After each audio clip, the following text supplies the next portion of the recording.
few questions for us for our PBL Educational Law course. This is Dr. Cologne, Lynn Cologne. Thank you. The first question that we were wondering is what impact do you feel the EEOA has had on the services and the direct instruction that's available to English learners? It's a great question. I think it has provided clarity around the expectations for English learners. So I'll say that for many years, and I'm not talking right now, right? Depending on who's in front of you and the number of L's, people have often tried to, okay, how are we going to figure this out? And now there's this clear expectation that for us in our school division, I will say with 29,000 English learners, we need. So we can't just wing it. Right. Or say, well, this is what we think is best, and then someone else has other expectations of what they think is best. So for me, particularly in my role, guidance and clarity, when you stand in front of people and say, this is why we do, for else and what we're accountable for, it has provided clarity around, equitable services and all of that. Thank you. Another question we had was, how does assistive technology help English learners overcome language barriers that can limit their ability to access the curriculum? And what types of assistive technology resources do we have available here in Prince William County? So that is a great question, and I'm going to challenge it, because what I would argue is not what types of assistive technology, but how is the assistive technology being used. And in my experience, I go to classrooms all the time and I see a variety, right? We recommend some that we put our stake in the ground and we say this is what we are providing, from Microsoft tools, web tools, to devices. My issue is how much it's being used and how does it fit within the instruction, because again, the goal is for kids to acquire language. And when you're relying on a tool and not necessarily the unique needs of a student, then we can get it wrong. It's the same with technology, right?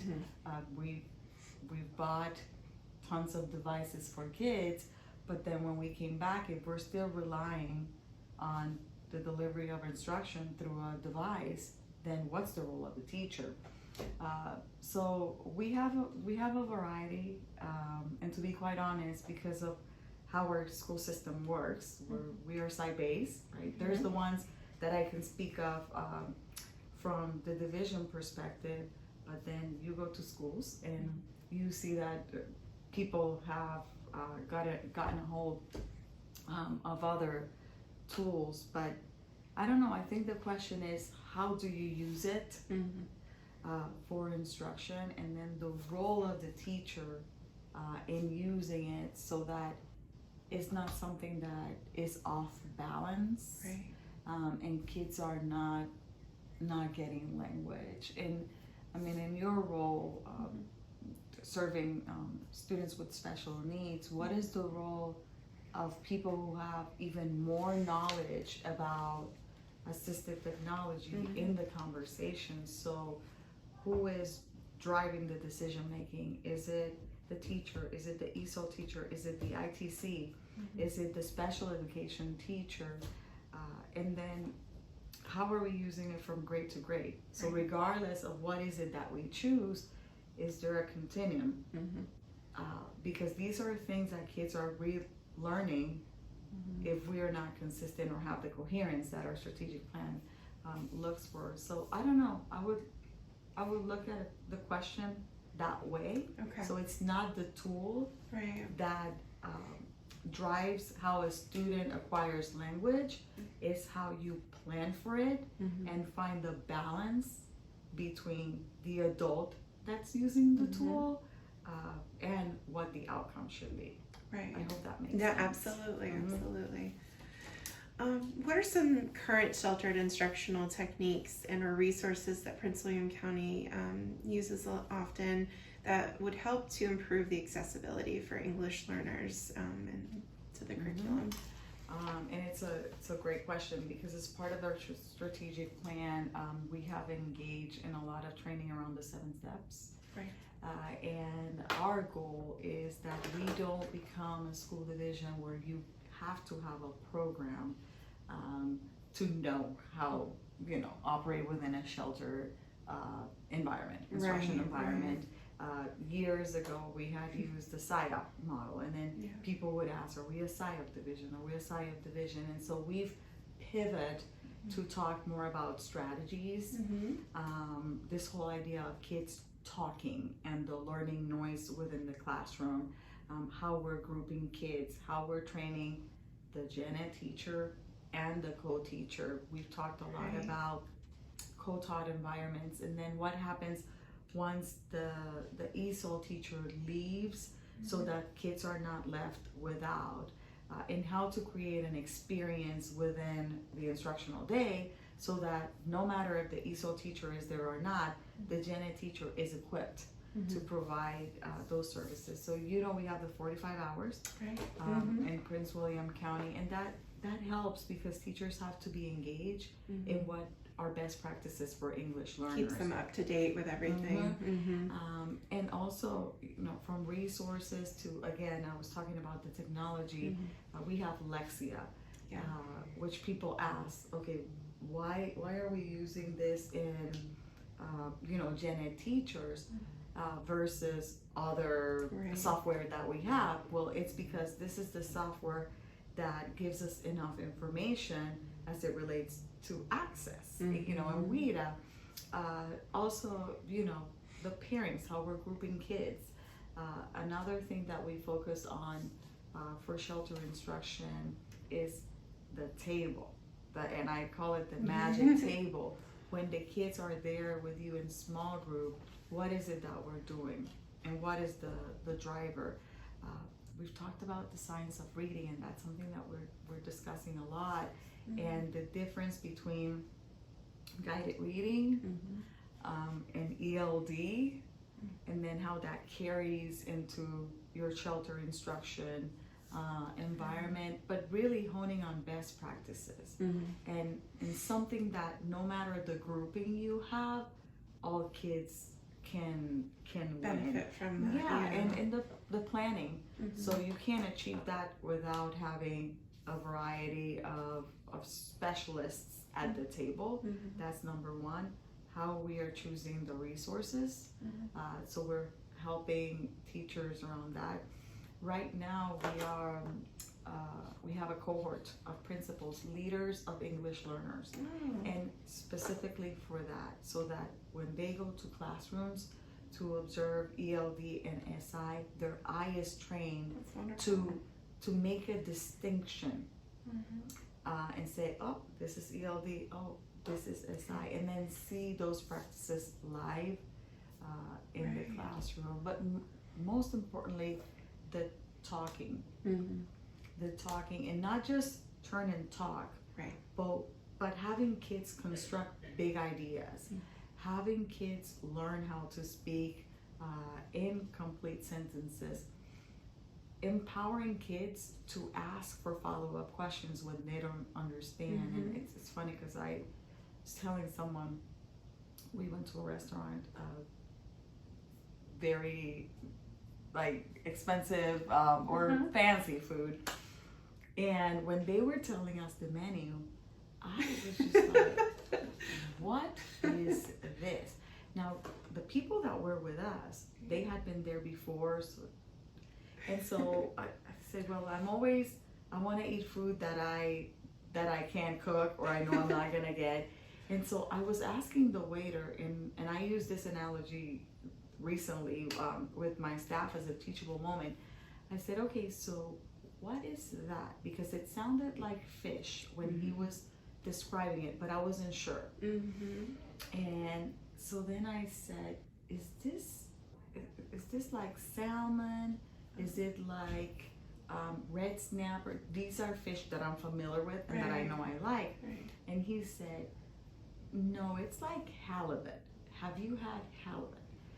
And I had not, but once he knew that I knew salmon and red snapper, as a teacher, he knew, let me guide her into something that has similar flavors. And so my husband was just like, you're asking so many questions, but I feel very comfortable because once he got in my brain, he said, okay, I can take care of her. So he knew his job, which was to get me to something that was something I was familiar with, right? And then I felt safe. Yeah. Because there was waiting time of, can I make sense of this meal with these flavors and these ingredients? That's the same thing that's happening in the classroom. Yeah. Background knowledge, what do I know? And then the teacher becomes that Imagineer of, okay, does this student have enough for me to take them to the next level? If you rush it, it doesn't matter. You can't have high expectations with rushed expectations. You gotta wait, you gotta build, and then you get to what I call my experience of, I had a meal that I know I'm not gonna be able to cook ever, but I have that now in my bank of memory. wow, that was magical. Yeah. That's what we're aiming for kids. I love that analogy. Thank you. Another question we had was, what positive changes have you actually seen in Prince William County? I know we had a settlement back with the DOJ back in 2013. Have you seen I know, right? Everyday work. But I know that I personally have seen a lot of positive changes. Yes. What have you noticed or seen?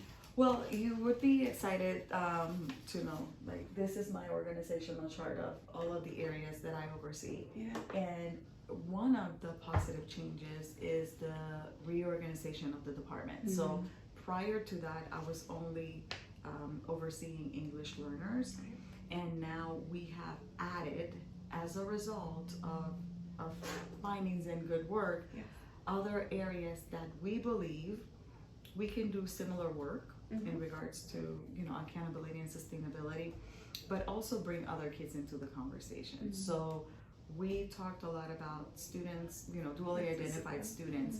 And so we've sustained and decreased the number of kiddos that are identified, but now we want to increase representation in gifted, which now I oversee advanced academics and specialty programs and world languages. So we have shifted from deficit to now we're in everybody's business, like I say, and we have a new office, Sustainability of Federal Programs, which is exciting because we're not having a conversation that's reactive, but we are engaging people in a proactive way of, why does it matter? We're the 10th most diverse district in the nation, so you can't escape of having English learners in your classrooms, and I think it'll make people stronger. It does, absolutely. Awesome, thank you. And the last question that we had was, what additional programs or supports would you like to see put into place here in Prince William County Schools for students who are identified as English learners?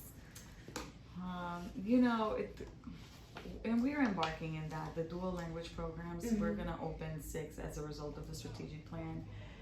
And one of the reasons I think we really need it is because that will take language to another level. So we have world languages, but when you have dual language immersion programs and you are having English learners learning alongside English only, speaking students, and they become the rock stars, then you're really changing the conversation and helping the community understand what is often seen as a deficit will eventually be an asset, because they're going to want it for their kids. It's a big undertaking. We're not only doing Spanish, because we have 9 major languages, so we are breaking ground with languages that not many other states have. It's scary, but Exciting. exciting because we get to be trailblazers, I guess. Yeah. But I would like to see more of that. And then, to be quite honest, I would like to see more staff that not only speak Spanish but some other languages. So I think sometimes we think in terms of Spanish because it's the top language, but it would be nice to see more people who speak Farsi and kids to have that representation, or Urdu. Pashto is a language that I'm seeing a lot. Really? And yes, but the staff is not moving at the rate of the languages that we have, and that could be for a variety of reasons. But it would be nice for the staff to be as diverse as the kiddos. Well, thank you so much for your time. I really appreciate you taking the time to do this and answering all of our questions. Thank you. Let me know if you need anything. Thank you.